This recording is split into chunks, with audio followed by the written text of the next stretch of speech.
आता लग्न म्हटलं की सगळ्यात पहिले काय येते तर दिखावा, भीती, टेन्शन, तुलना या सगळ्या गोष्टी आताच्या लग्नामध्ये पाहायला मिळतात. आताचं लग्न म्हणजे ना दिखाव्याचं लग्न झालेलं आहे. खरंच दिखाव्याचं लग्न आहे. कारण लग्नामध्ये जेवढा दिखावा केला जातो ना तेवढ्या प्रमाणात ते लग्न टिकते की नाही ही शंका आता असते. पूर्वीच्या लोकांजवळ ना पैसा नव्हता, फार पैसा नव्हता, कमी पैशामध्ये लग्न व्हायची. आता सारखं प्री वेडिंग शूट नव्हतं, डेस्टिनेशन वेडिंग नव्हतं. आता ज्या लग्नातले जे विधी आहे त्याच्यावर जेवढा खर्च केला जातो तेवढा खर्च पूर्वीच्या लग्नांमध्ये होत नव्हता. पण तरीही तेव्हाची लग्न ही टिकत होती. तेव्हाची लग्न ही अजूनही तग धरून आहे. तर का बरं तर त्यांच्यामध्ये होता तो समजूतदारपणा. त्यामुळे ना ती लग्न अजूनही टिकून आहे. पण आता परिस्थिती अशी आहे, आता खरं तर लग्न जुळणं हीच एक अवघड गोष्ट झालेली आहे. आणि जुळलंच तर ते लग्न टिकणं ही त्याहीपेक्षा अवघड गोष्ट झालेली आहे. आणि ही वास्तविकता आहे. जनरली आता आपण असंच बघतोय. आत्ता ना खूप अपेक्षा वाढलेल्या आहे आणि त्यातल्या त्यात आता ते सोशल मीडिया वगैरेमुळे ना सगळं तेच ते पाहून म्हणजे जे त्याच्यावर दाखवलं जातं ना तशा तशा अपेक्षा झालेल्या आहे आता लोकांच्या. आणि ते ते लाईव्ह बघतात ना, सोशल मीडियाचं लाईव्ह बघतात, त्याच्यावर जे खूप महागडे गिफ्ट्स भेटतात, मुलगा मुलीला देतो, ट्रिप अरेंज केल्या जातात, लाँग लाँग ट्रिप, हे हे सगळं ना त्यामध्ये दाखवलं जातं. आणि मग ना प्रत्येकजण ना स्वतःच्या आयुष्याबद्दल पण तसंच म्हणजे तसंच स्वप्न रंगवायला लागतो. की माझ्यासोबत सुद्धा असं होईल, मी सुद्धा, माझा पार्टनर सुद्धा मला असे काही गिफ्ट्स देतील, असं मला फॉरेन ट्रिपला घेऊन जाईल, असे तसे स्वप्न रंगवायला सुरुवात होऊन जाते लग्नाच्या आधीपासून. आणि जर मग ते तसं झालं नाही तर मग थोडं कुठेतरी एक काय म्हणते त्याला, थोडी नाराजी किंवा मग मनामध्ये ती थोडी खंत राहून जाते.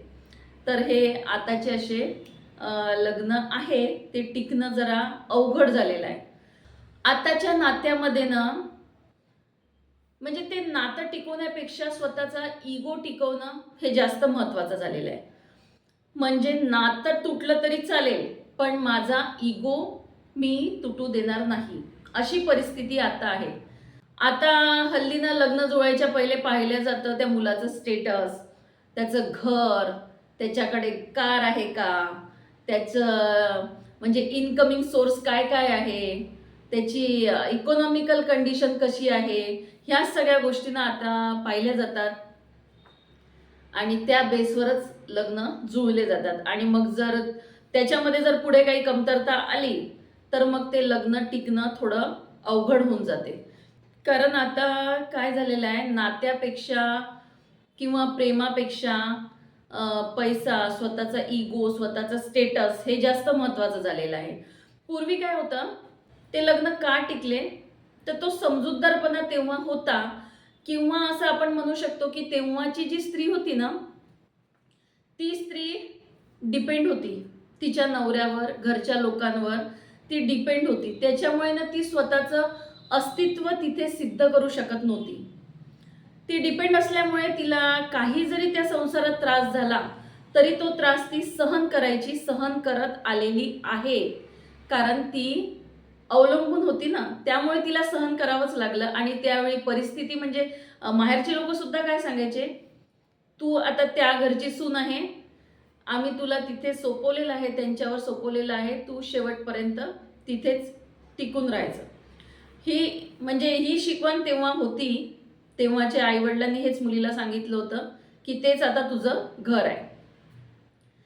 त्याच्यामुळे ना ती डिपेंड असल्यामुळे ती सर्व सहन करून ते नातं टिकवत होती. पण आता परिस्थिती तशी नाही आहे. आताची मुलगी किंवा आताची स्त्री ही स्वतःच्या पायावर उभी आहे. म्हणजे बऱ्याच मुली ह्या स्वतःच्या पायावर उभ्या आहेत. त्या स्वतः चांगल्या कमाई करतात आहे, चांगल्या पोस्टिंगला आहे, चांगल्या पोझिशनला आहे, चांगला जॉब त्यांच्याकडे आहे. त्याच्यामुळे ना त्यांच्यामध्ये ते आपोआपच ती एक गोष्ट आलेली आहे की मी का ऐकून घेऊ, मी का सहन करू, मी मी स्वतःच्या पायावर उभी आहे, मी यांच्या भरोशावर खात नाही आहे.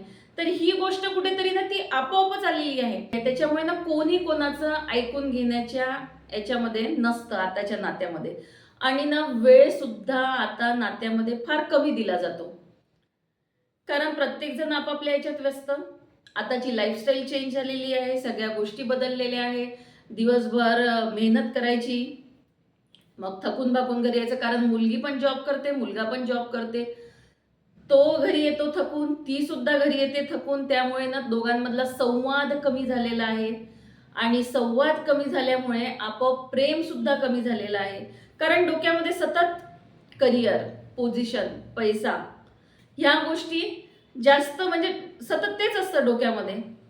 त्याच्यामुळे ना एकमेकांना वेळ देणं कमी झालेलं आहे. त्या नात्याला समजून घेणं कमी झालेलं आहे की नेमकी गरज कशाची आहे. जर संवादच झाला नाही तर आपल्याला कळणार कसं, दोघांच्या मनात काय चालू आहे हे कळणार कसं. तिथे ना फक्त त्यांचा इगोच जास्त बोलतो. त्याच्यामुळे ना नातं थोडं टिकवायला आता कठीण झालेलं आहे. पण कठीण झालेलं आहे, पण असं नाही आहे की ते नातं टिकूच शकत नाही. थोडंफार कुठेतरी ॲडजस्टमेंट केली दोघांनी सुद्धा, कारण आता काळ बदललेला आहे, सगळ्या गोष्टी बदललेल्या आहेत. त्याच्यानुसार आपल्याला बदलणं देखील गरजेचं आहे. घर दोघांचं आहे, संसार दोघांचा आहे, दोघंही थकून भागून येतात. दोघांनी एकमेकांच्या गरजा समजून घेतल्या पाहिजे, एकमेकांचा रिस्पेक्ट केला पाहिजे. कारण ना कोणत्याही नात्यामध्ये रिस्पेक्ट खूप महत्त्वाचा आहे. तुम्ही जर एकमेकांचा रिस्पेक्ट करत असाल तर त्या नात्यामध्ये प्रेम टिकून राहतं. पूर्वीच्या काळी ना बाईला काही रिस्पेक्ट वगैरे काही नव्हता, काही तिचा आदर वगैरे काही केला जात नव्हता. पण तिची मजबुरी असल्यामुळे तिला सगळं सहन करून ती आपला संसार चालवत होती. पण आता तसं नाही आहे. आता तुम्हाला एकमेकांना रिस्पेक्ट देणं, आदर करणं, एकमेकांना सांभाळून घेणं हे सुद्धा तेवढं गरजेचं झालं आहे. आणि ह्या गोष्टी जर आपल्याला सांभाळता आल्या ना तर ते नातं टिकवणं एवढं कठीण नाही आहे. ते नातं टिकल्या जाऊ शकतं. आणि ना थोडा कुठेतरी स्वतःला प्रत्येक ठिकाणी ना सिद्धच करू नका, मीच बरोबर, माझंच बरोबर. कुठेतरी कोणाला तरी थोडंफार मागे पुढे तर करावं लागेल, कुठेतरी थोडं कोणाला शांत व्हावं लागेल. दोघेही जर सारखेच म्हणत राहिले की मीच बरोबर, माझंच बरोबर, तर मग ते नातं टिकणार कसं. सगळा खेळ समजदारीचा आहे, समजूतदारीचा आहे सगळा खेळ. हे जर समजलं ना तर काही अवघड नाही आहे. आणि खरंच जे आपण म्हणतो की लग्न टिकवणं एवढं कठीण आहे, ते खरंच कठीण आहे का? की आपला त्या नात्याकडे बघण्याचा आपला दृष्टिकोन बदललेला आहे. आता नात्यांमधला दुरावा का वाढतो आहे, या गोष्टीचा जर आपण विचार केला ना किंवा या गोष्टीचा शोध घेतला तर नातं टिकवता येते. एवढंही ते कठीण नाही आहे, सगळं सोपं आहे. कारण आपण त्या संस्कारातून आलेलो आहोत. आज जरी आपण म्हणजे फॉरवर्ड झालेलो असलो तरी कुठेतरी आपल्यावर अजूनही तो संस्कार आहे. आणि थोडं जर त्या संस्काराला आपण खतपाणी जर दिलं तर नातं टिकवणं सोपं आहे. आजकाल ना प्रत्येकाला परफेक्ट पार्टनर हवा आहे, पण या जगात परफेक्ट असं कोणीच नाही आहे.